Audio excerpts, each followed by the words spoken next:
It's a little bit different out here when you get Caitlin Clark treatment. It ain't so easy peasy getting to play one-on-one, getting to just do your thing how you want to do it, when you want to do it. This is wild. The mask is off, the charade is done, and the so-called prophecy just collapsed. The WNBA's desperate push to crown a next Caitlin Clark blew up on national TV. Paige Bueckers, the media's hand-picked darling, hyped as the heir to Clark's throne and the supposed savior of women's basketball, just got a brutal reality check delivered by the Seattle Storm. And let's be honest, this wasn't a stumble. This was an exposure clinic, the kind of game that proves hype means nothing when it runs straight into WNBA-level defense. This was the first time we saw Paige really get guarded. This is where we saw what is going to happen in year 2. This is the scout report that needs to be out there on Paige Bueckers once the Dallas Wings get good, because Dallas Wings are going to get good at some stage in her career. This was the game where I'm like, okay, we can shut up. For months, fans have been spoon-fed a narrative straight out of a PR playbook.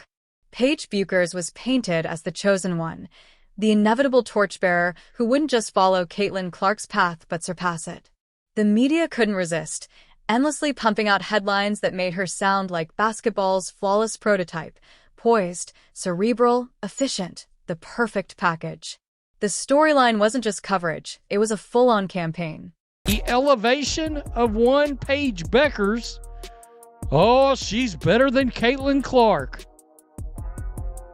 I mean, stab me in the eye with a spoon, for Christ's sakes. Wow. So that's a thing right now. Last night, Paige Bueckers dropped 44 points. And we're going to look at a video that just dissects and exposes a lot of that shit. Let me tell you.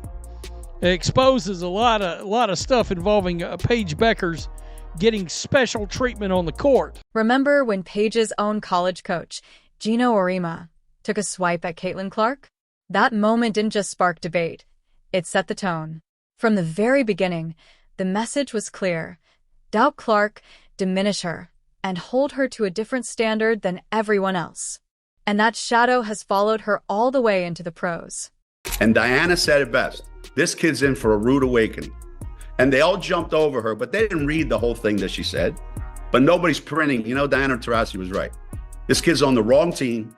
She's got the wrong skill set to handle the physicality of that league. And she's a rookie. And if you're a WNBA player, if you're any kind of player, you're going to say, I'm going to make a statement. Paige grabbed the headline stat, fastest player to 200 points and 50 assists, edging Clark by a single game.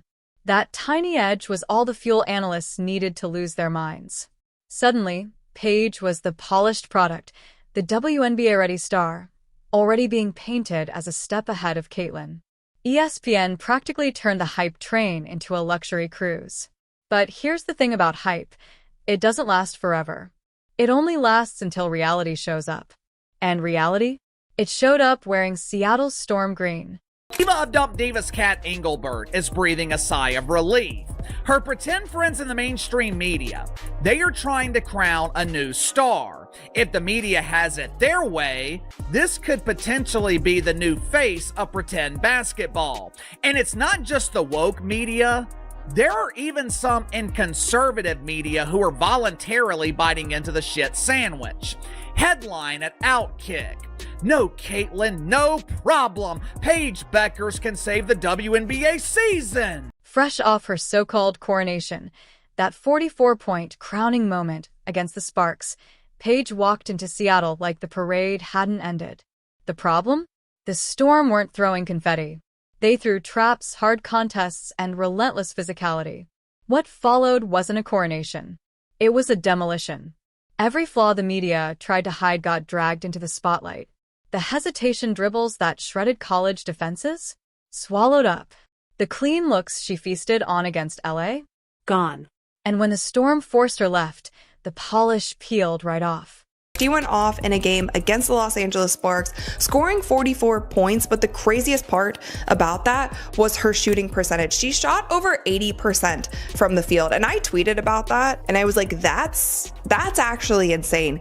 Give props where they are due. Shooting over 80%, scoring 44 points is actually insane. But with this game, like Paige Bueckers she put on a masterclass in scoring, and I think with that, these are some big numbers. Paige didn't just struggle, she flatlined. 11 points. Not in a half, not in a quarter. 11 total. On a nightmare 2 for 11 shooting night. 0 assists. 2 lonely rebounds. That stat line didn't scream future face of the league. It read like a mercy line for someone who got completely lost under the lights.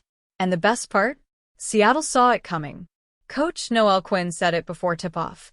Time to see if this princess can handle the Caitlin Clark treatment. Spoiler, she couldn't. She crumbled the moment the defense got real. For the game, you said it's going to be important to be physical with like Paige Bueckers. Can you talk about the defensive game plan for Dallas and like how your team was able to hold them to their fewest points of the season? Yeah, it started, with our attention to detail with Paige. I thought, Slim was very physical, stayed in her space, and the actions that we guarded her in, we were very aggressive, showed multiple bodies, and kind of, made her hesitant to use the ball screen a little bit. I thought we rotated well. And here's where it gets fascinating. Paige crumbled after just one night of real defensive heat. Meanwhile, Caitlin Clark? She's been living in that firestorm for over a year, and not just surviving, but transforming the entire league while carrying it on her back. The treatment she's taken would make NFL linebackers nod in respect. The receipts don't lie.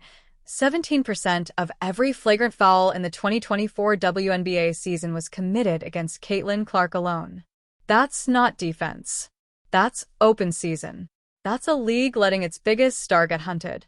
Paige Bueckers got Caitlin Clark treatment for the first time in her career, and it looked bad. It looked real bad. Everybody was running around. Yeah, she was cooking 44 points versus the Sparks. They didn't play a lick of defense, letting this girl play one-on-one basketball in every area of the floor, letting her post up in the mid-range area one-on-one. Now, I'm giving credit. She's a bucket in one-on-one, especially from that mid-range, from the free throw line down area. But this is the first time we watch teams actively be persistent about taking away her spots and what she wants to do. Just look at the Chicago Sky. They turned hacking Caitlin Clark into a full-time job, racking up 80% of those flagrant fouls against her alone.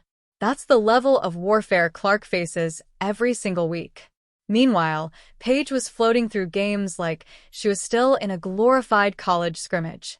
And the first time she faced Clark-level intensity, she shriveled. Her shot disappeared, her efficiency collapsed, and her entire game looked hollow. Seattle's defense treated her like the star she was hyped to be and exposed her as anything but. She got blitzed. She got doubled. And do you want to know what she did as soon as she got blitzed and doubles? She passed. Paige Bueckers, look, she played decent amount early in the game. The game was kind of over and she got subbed out. Paige Bueckers shot 7 times. The media, of course, had been parading her shooting percentages like gospel. Paige's smooth 47.4% clip was trumpeted endlessly, contrasted against Clark's rookie 41.7%. They sold it as undeniable proof that Paige was more polished. But here's what they conveniently skipped. Clark was taking the hardest shots in the league, while absorbing hits that barely even drew whistles. Paige's pretty numbers came off soft defense and wide open looks. When she was finally guarded like a star, those numbers collapsed instantly. 2 makes on 11 attempts. That's not efficiency. That's a mirage, dissolving the second it's tested. Meanwhile, Clark continues to torch defenses designed to break her. She takes contested threes from 28 feet, drives through hacks, shrugs off elbows, and still delivers highlight reels that sell out arenas. Her resilience makes Paige's struggles look even more glaring. Clark has proven she can take punishment and still perform at a generational level. Paige got one taste of that pressure and vanished. Let's not sugarcoat it. Paige Bueckers didn't just struggle, she collapsed under a single night of Caitlin Clark treatment. The so-called next Clark suddenly looked like a next off-the-bench option. This is the same Paige analysts swore was more poised, more polished, more efficient. But when the lights got hot and the defense got physical, she looked lost. That's the difference between hype and history. Clark has been writing history since day one. Paige, she's just another name in a long line of players who couldn't carry the weight of Clark's shadow. The numbers, the film, the narrative, they all say the same thing.